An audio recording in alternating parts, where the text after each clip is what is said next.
In central Japan, a spider weaves her web in a field of growing rice.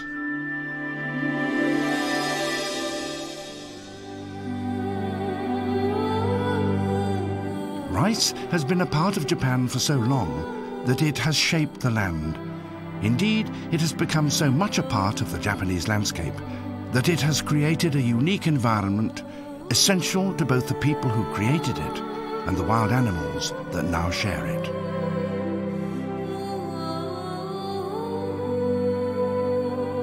Japan is a country of steep mountains surrounding wide flat plains where people have lived for thousands of years. The country's largest freshwater lake, Lake Biwa, lies not far from the ancient city of Kyoto.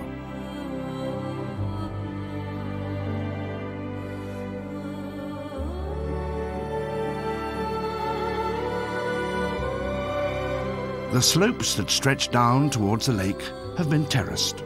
Rice seedlings need shallow water in which to grow, and the neat, meticulously constructed paddy fields provide just this.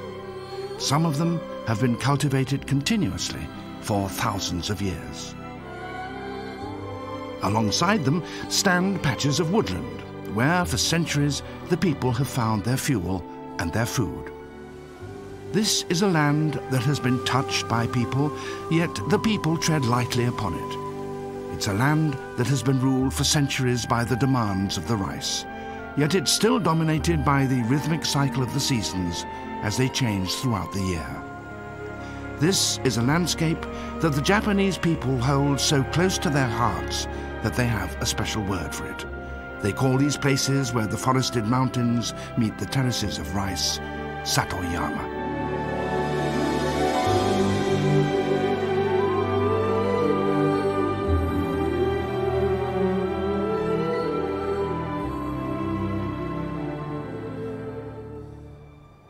It's April now. The days are lengthening and it's getting warmer.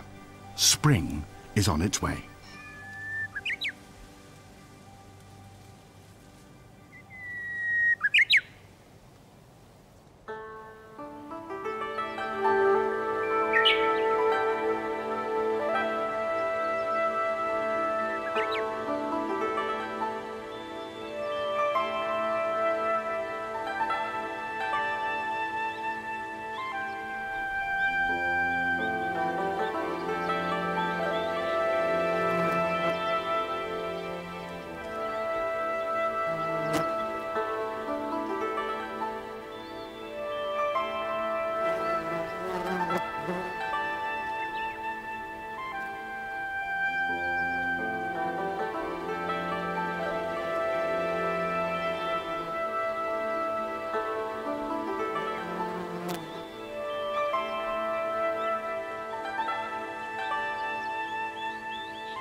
As the progressing year brings changes to the country, there is also another rhythm which transforms the land as it has done for centuries.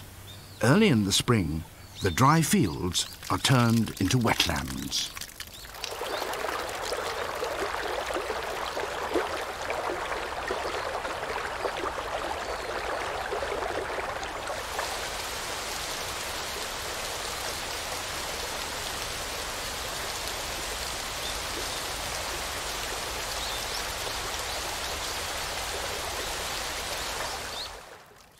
The cold mountain water spreads over the dry fields. As they slowly fill, the water once again links them both to the mountains above and to Lake Biwa below. Gradually, it seeps into the earth, reawakening the soil after the frozen months of winter, and rousing the small creatures that have lain dormant there since the autumn.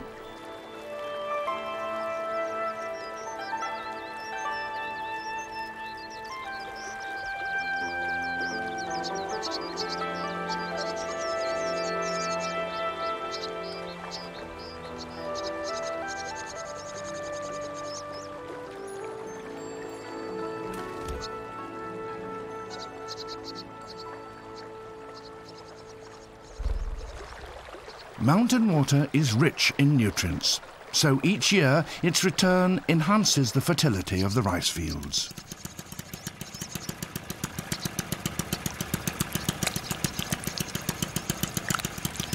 Early spring is a time of intense work for the farmers as they prepare their fields for the rice.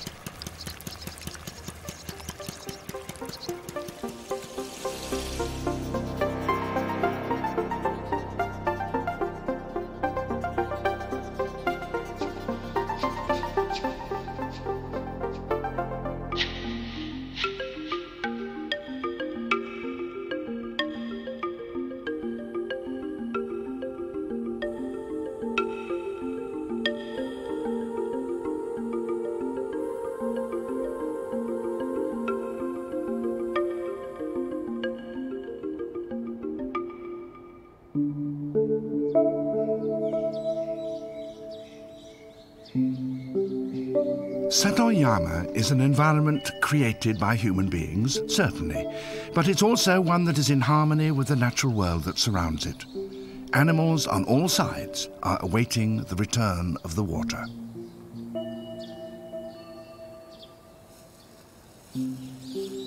Woken from her hibernation and attracted by the fresh scent of water, a pond turtle moves down into this new wetland. Here she will mate, and in a few days' time she will lay her eggs on the terrace banks.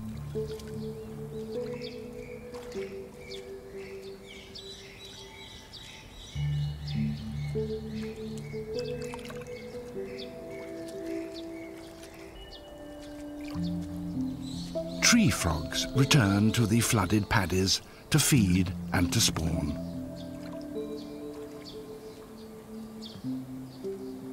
Insects of many kinds gradually appear. Over 1,000 different species of them will eventually find what they need in the rice fields. A fire-bellied newt starts its search for food.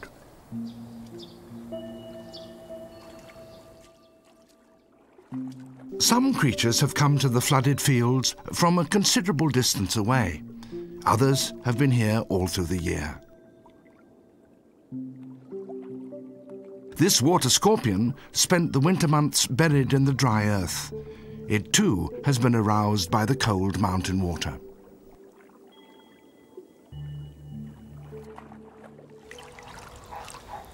Many of these small creatures become prey for water birds, which time their arrival to coincide with the flooding of the terraces.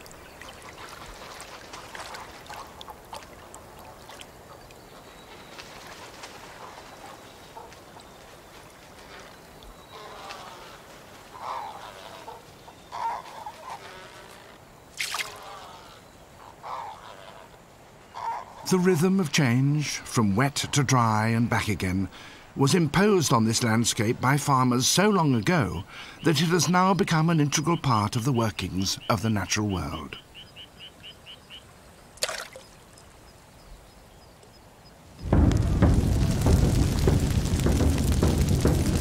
The people themselves are also governed by the rhythms of the season.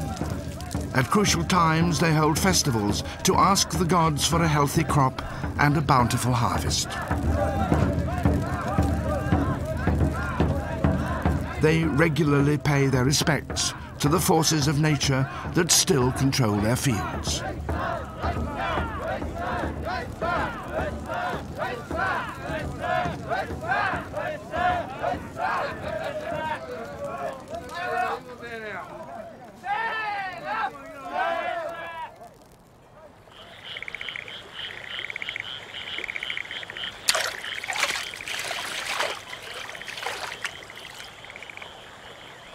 Irrigation canals lined with cement link these terraced fields to Lake Biwa. And on a spring night in May, catfish from the lake fight their way up them, struggling against the flow of the water. The flooding of the terrace fields, combined with seasonal rain, has created many waterways that lead down to the lake. For the catfish, the timing is crucial. One after another, they laboriously make their way up the channels into the newly planted rice paddies.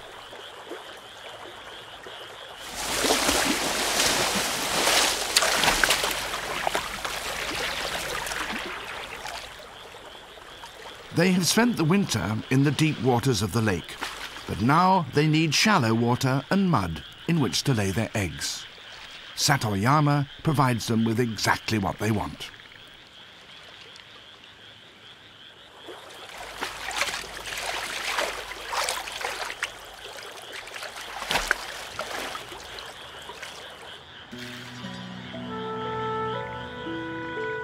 Just before dawn, adult fish congregate in one of the rice paddies and begin to court amongst the newly planted rice seedlings.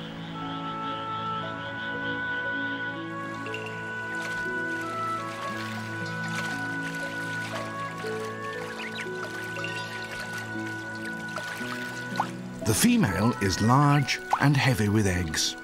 A male who is smaller follows her, trying to attract her attention.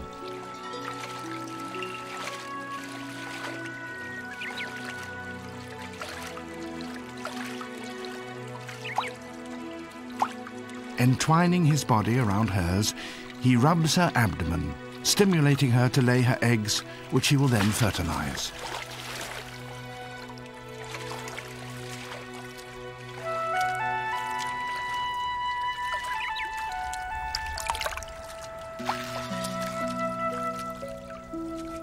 Their coupling is sometimes so vigorous that they often damage the newly planted rice seedlings. But the farmers nonetheless gladly share their fields with such wild creatures as these.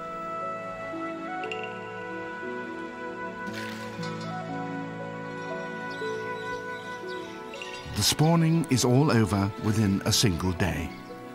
The adult fish then return down the waterways to the lake, leaving behind them countless tiny eggs in the flooded fields.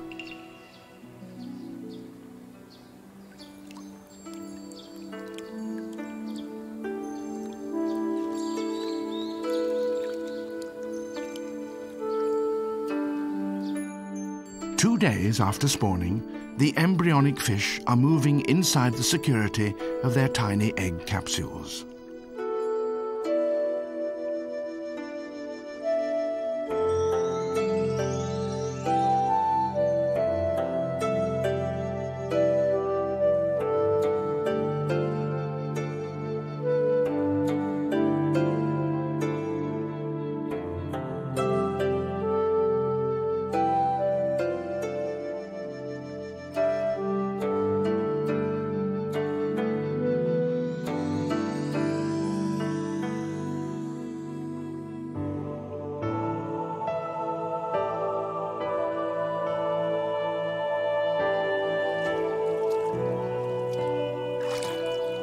Day by day, as the Earth tilts fractionally more towards the sun, daylight lasts longer and the shallow water becomes warmer.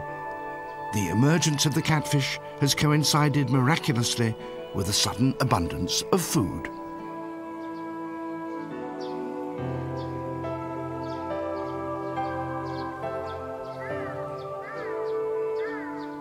The earth of the paddy fields, when they were dry, contained millions of microscopic eggs laid the previous year by water fleas. Now that the paddies are flooded once again, these eggs also hatch. So the waters have become rich with food.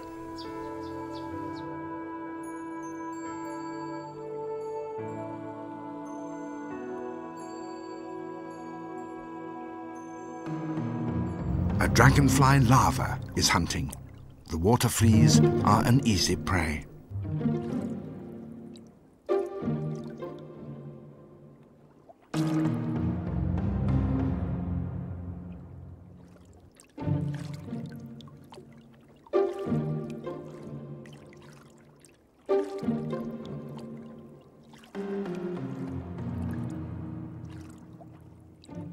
The young catfish are also feeding on them and growing quickly.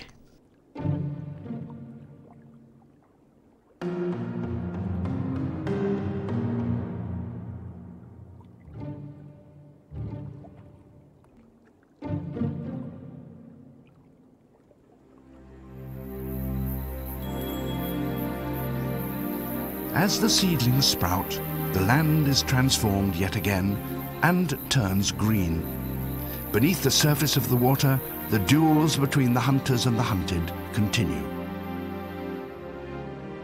A water stick insect sits poised, waiting for its prey to come within range.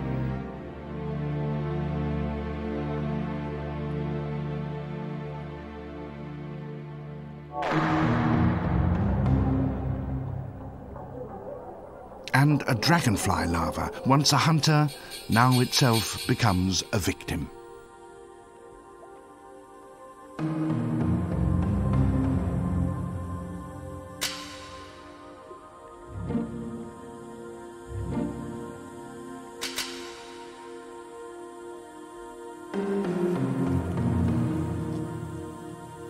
A water scorpion conceals itself in the mud. The young catfish seem totally unaware of the danger that threatens them.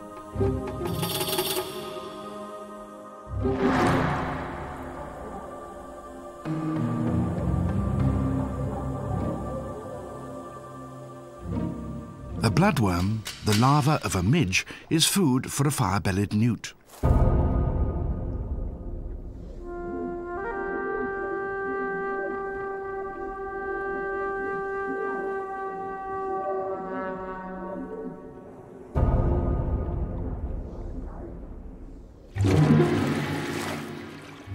The giant water bug is a giant indeed. It's the largest insect in Japan and a formidable hunter.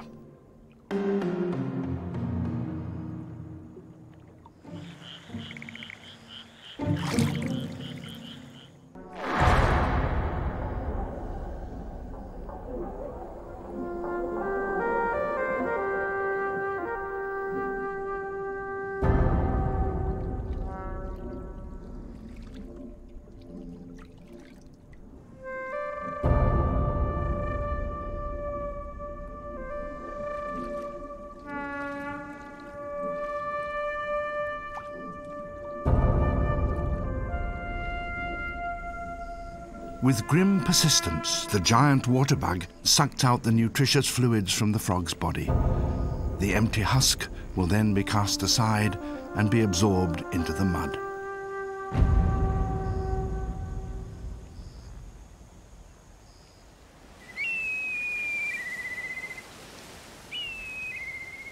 A black kite hunts above one of the small patches of woodland that grow alongside the terraced fields.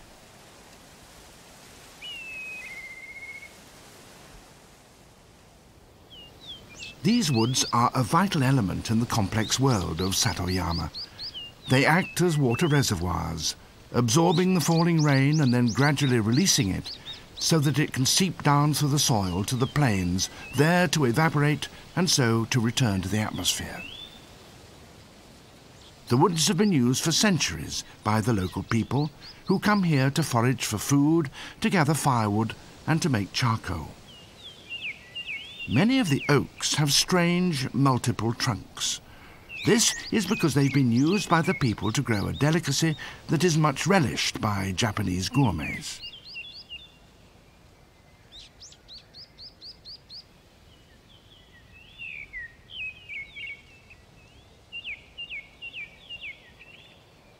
The slender trunks and branches of oaks are regularly cut and then stacked in piles called hodagi.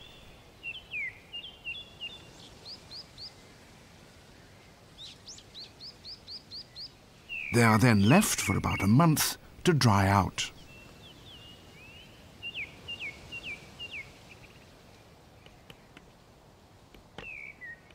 When the sap is all gone, holes are bored into them. Plugs made of a mixture of sawdust and mushroom spawn are then hammered into each hole and sealed with a plug of wood.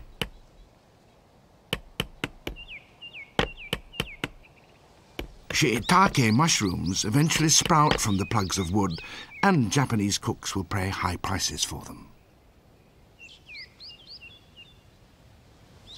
The oak tree, in spite of its harsh treatment, does not die. Its stump sprouts once more.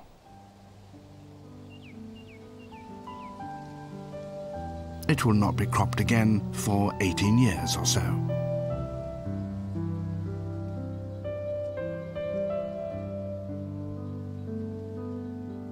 As the young branches grow, they attract new visitors. Longicorn beetles come to drink their sap.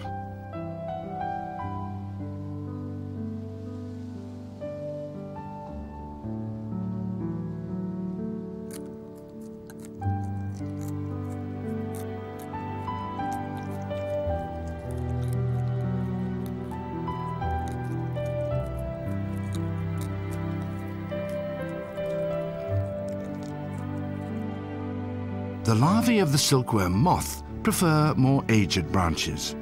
Having fed on the leaves, they spin their cocoons. Silk from these provides another crop for the people and has done so for centuries. They use its thin, delicate filaments, spun together into a thread, to weave the most sumptuous of fabrics. For the caterpillar, the silk will serve as a shroud, beneath which it will transform itself into a winged adult.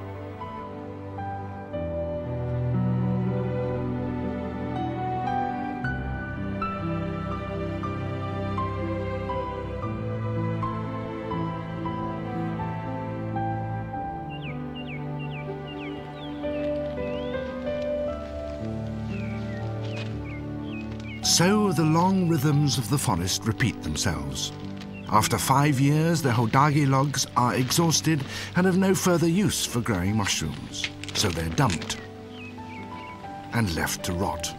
The humus produced by their decay seeps back into the ground, where it is reclaimed by the roots of living trees and provides food for other creatures. The larva of the scarab beetle is one of them. Having spent half a year as a grub, feeding voraciously, it has now turned into a pupa.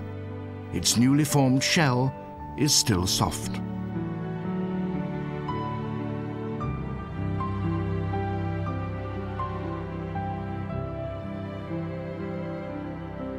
In Japanese, this insect is called kabutomushi, as the shape of its head reminds people of the war helmet worn by the samurai, and the plates of its body of the armor of those ancient warriors of medieval Japan.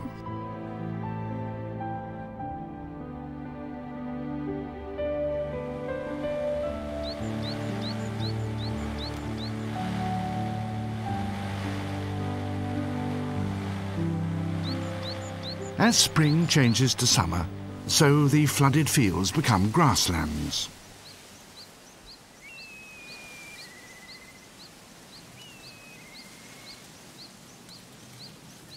This is the time when the giant waterbug lays its eggs. The female produces as many as 80 in one patch. Having done so, she abandons them. But the male remains on guard and stays with them for over a week.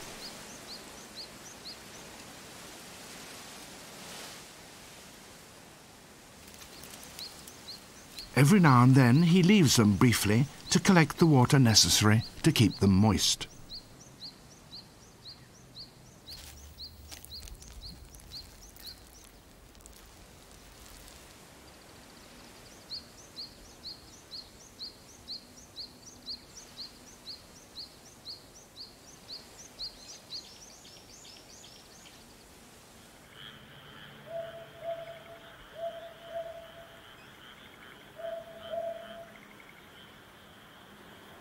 One week later, in the middle of the night, the giant waterbugs begin to hatch.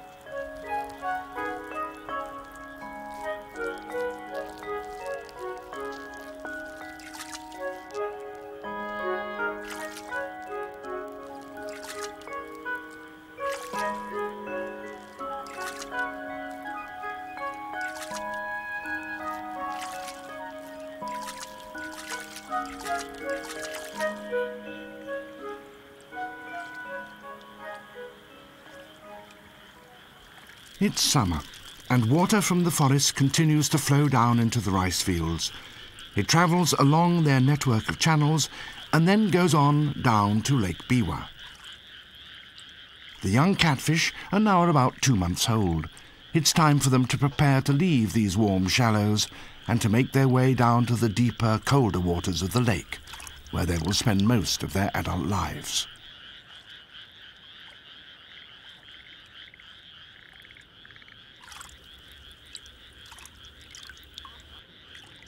Their parents came up through the farmers' waterways to reach these rice fields. Now their offspring use the same channels to take them down to the lake. Without the work of the farmers and the methods they've developed to grow their rice, the catfish of Lake Biwa would not have these extensive nurseries.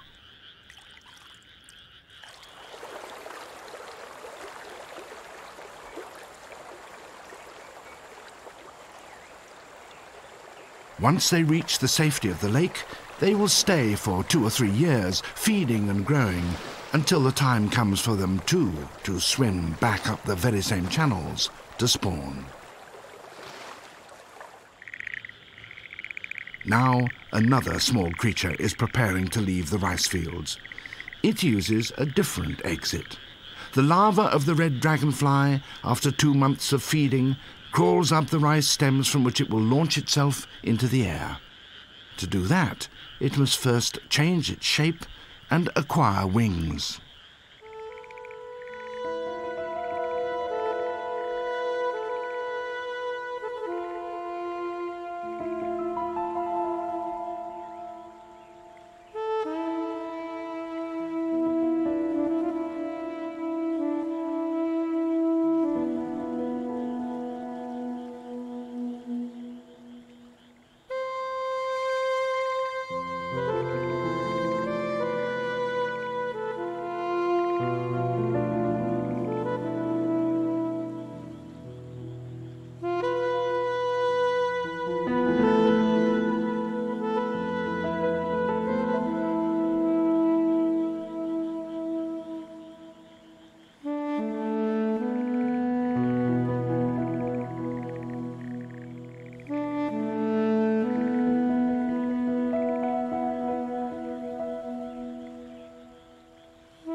The dragonfly will leave these terrace fields and fly away to the nearby mountains for the summer months.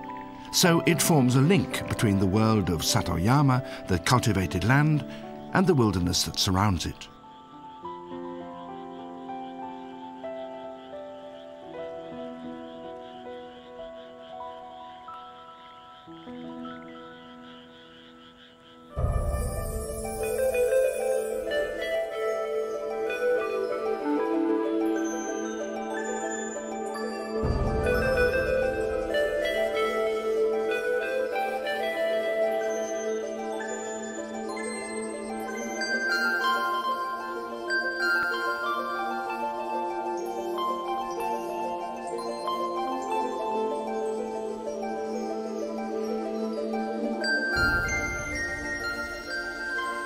The end of June, it's midsummer.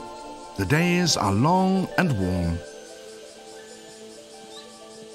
The people living in the small villages alongside the rice fields make their own special contributions to the living landscape of Satoyama.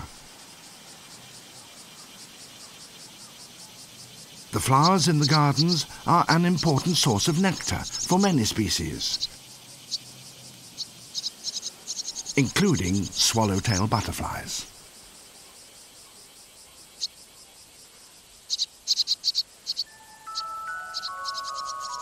In a corner of a village garden, a large spider waits on its web. As in many parts of Japan, spiders are welcomed and encouraged to stay as a sign of good fortune. They do, after all, feed on insects which may be harmful to both people and crops. In a hackberry tree, another small life is about to take its place in the Satoyama community.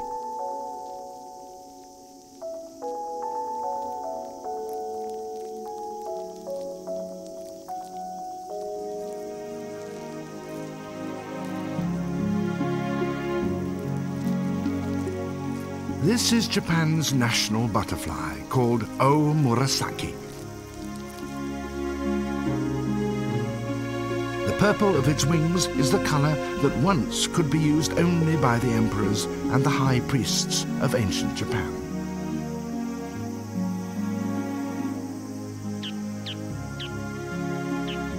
In its caterpillar stage, it lives only on these hackberry trees. As an adult, it will fly away to feed on the sap of trees in the woodlands.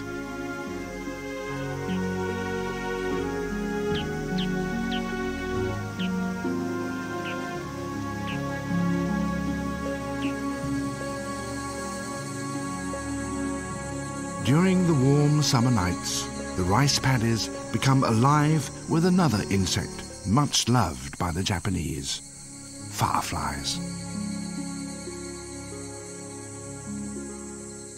Using the language of light, they signal courtship messages to one another.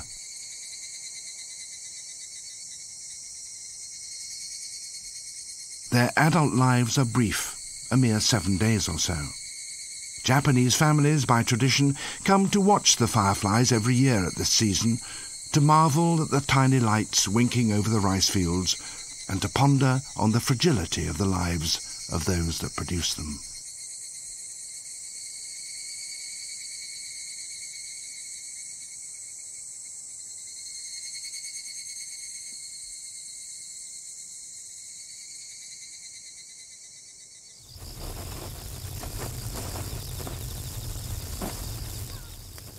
Fireworks are a special treat on these summer evenings.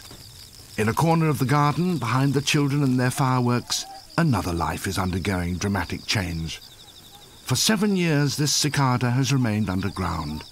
Now it's emerging to spend the last few days of its life as a winged creature in urgent search of a mate. There are many species of cicada in Japan. Each has its own characteristic song, and each is a reminder to the people of another stage in the passing seasons.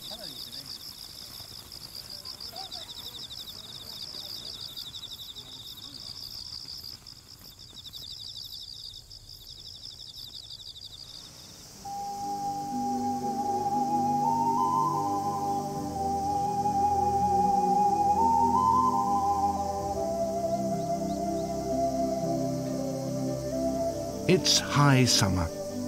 The rice has been growing steadily. But there's still a great deal of work to be done.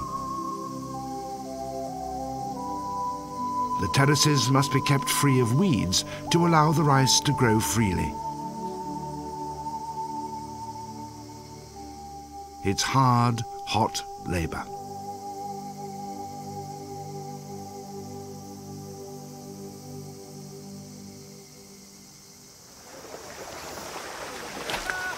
The farmers wade out into the shallow ponds that adjoin their rice fields. These man-made reservoirs hold water throughout the year, and the people stock them with carp. Now that harvest can also be gathered. They have their own special devices with which to collect it.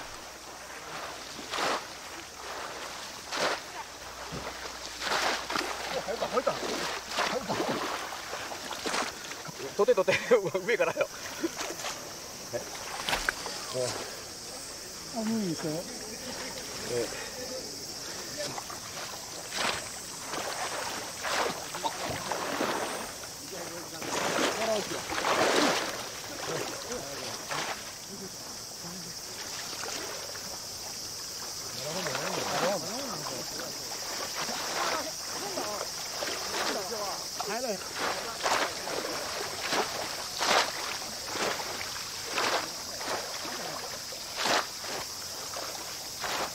Each family takes home its own catch. It's an annual seasonal feast that everyone enjoys.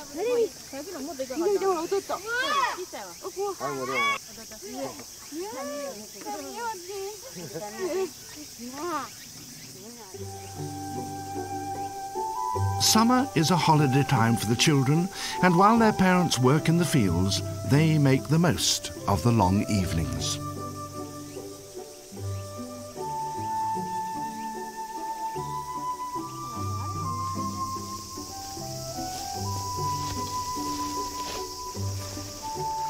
The pleasure and fascination that so many Japanese find in insects shows itself early in life.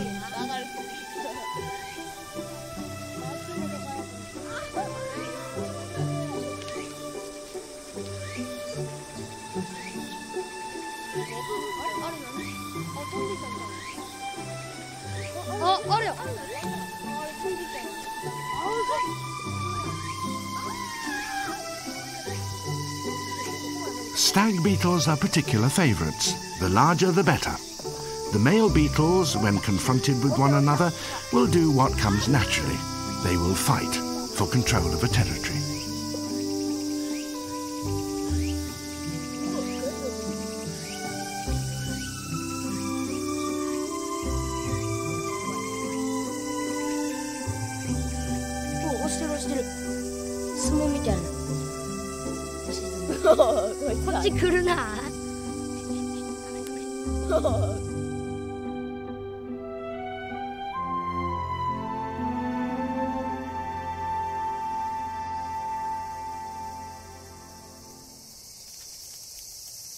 A scarab beetle has emerged from under its pile of hodagi logs. As night begins to fall, it climbs out to look for the sap it feeds on.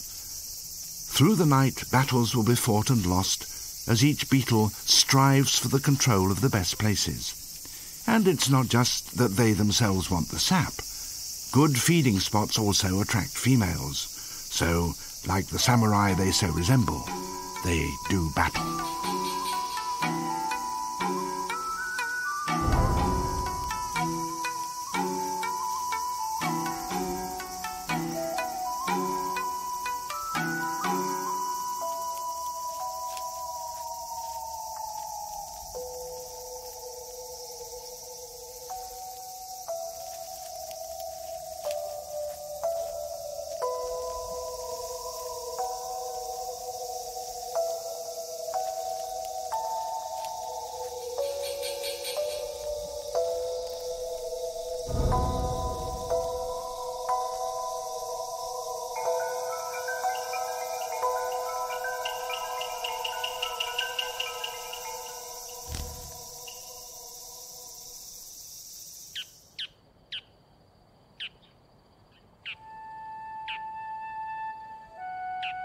It's September. Summer is vanishing with the shortening days, and the rice fields are about to change yet again. Soon it will be time for the harvest. 150 days ago, these terrace fields became wetlands as water from the mountains flowed into them. Since then, they have been slowly changing in time with the seasons. As each field was transformed, different species arrived, some swimming, some flying, to take advantage of the changing scene.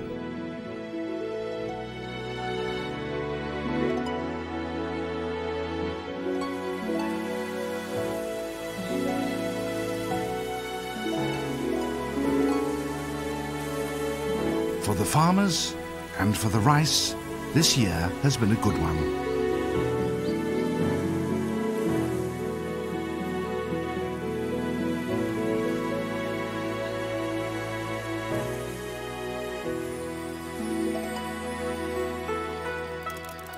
the red dragonfly returns from the mountains to the land where it hatched.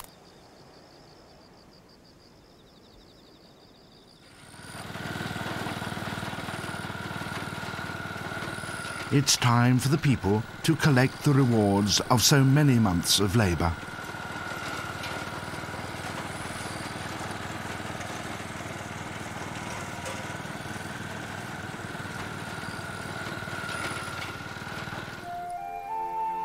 As the rice dries in the autumn sun, the air is full of the scent of hay. There is now no place here for the giant water bug.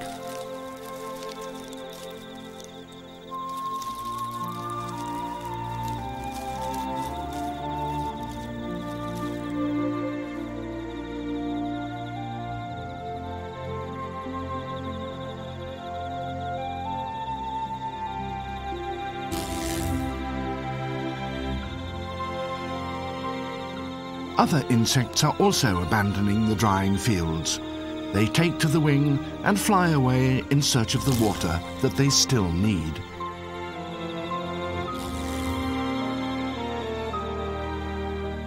The reservoirs provide a new home for those water creatures that once hunted through the rice paddies. Here they will be able to spend the winter in safety.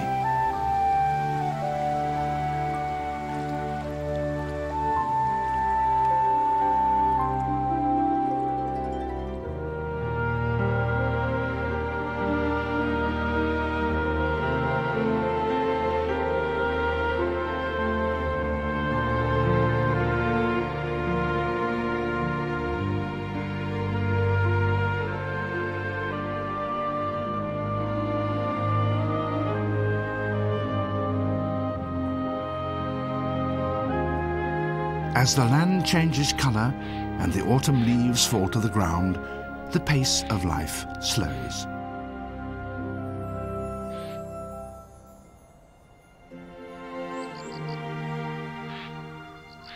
Tree frogs that hatched out in the rice paddies have now returned to the nearby woodlands and prepare to hibernate under a blanket of fallen leaves.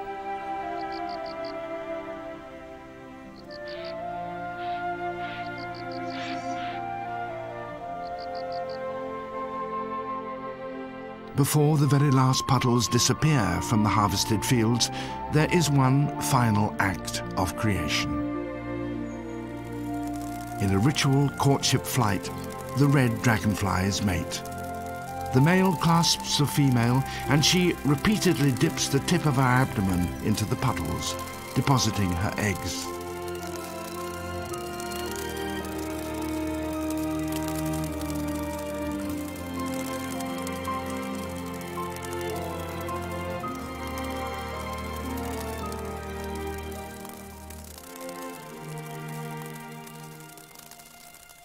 The eggs will remain dormant through the bitter cold of winter.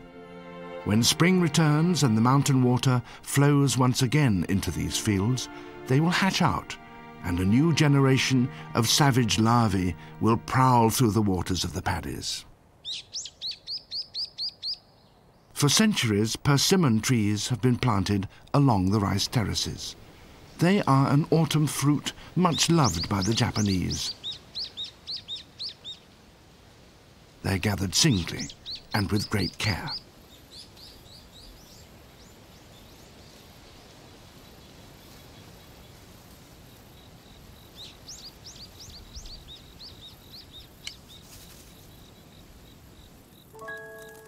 The persimmon trees are essential for the many damselflies that now gather around their branches overhanging the rice paddies.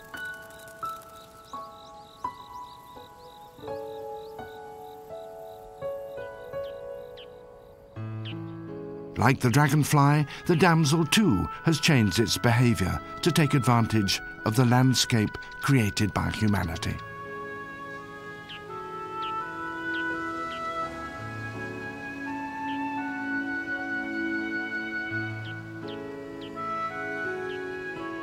The damselflies lay on these branches, twisting their ovipositors so that their eggs will be placed in safety beneath the bark.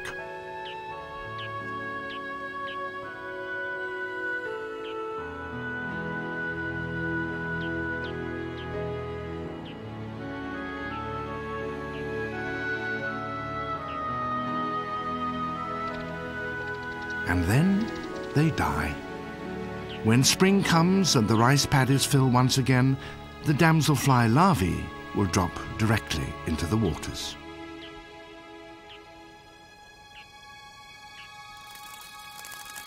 In the harvested fields, the dragonflies indulge in a final bout of egg-laying.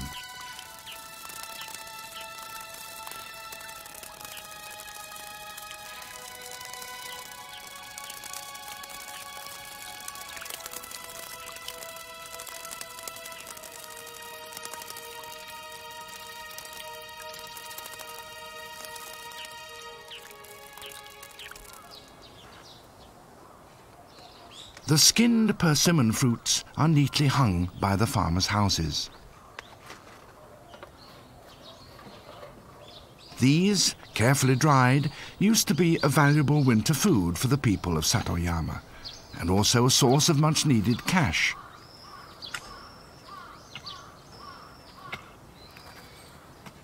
Today, when food of one kind or another is easily available all the year round, fewer farmers bother with the persimmon crop.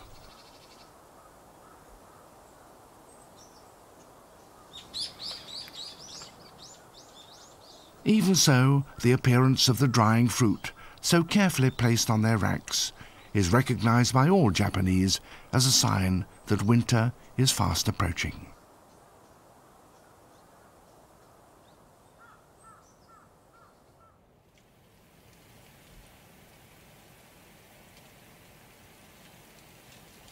As the land freezes, little life is visible in and around the rice fields, which are now covered by a blanket of snow.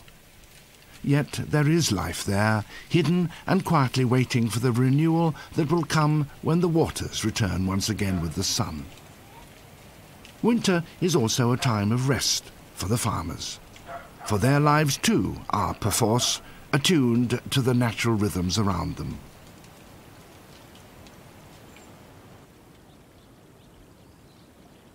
At the edge of this rice field, a small natural spring bubbles out from the ground. It will remain unfrozen throughout the winter, and at its edge the local people place floral offerings to the gods for this gift.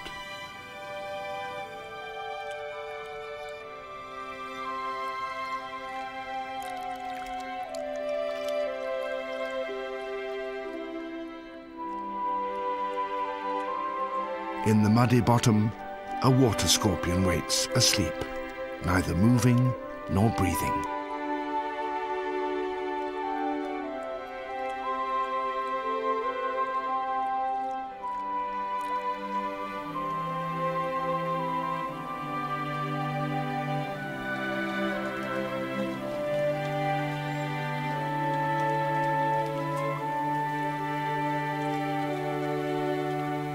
Winter settles in.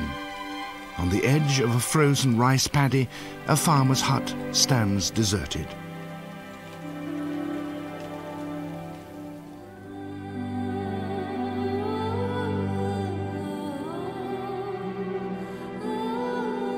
But in a corner, there is a reminder of the spring that will come.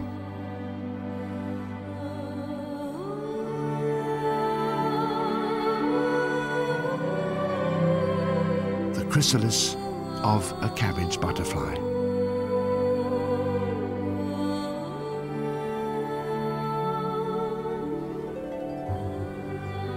February. The year has turned.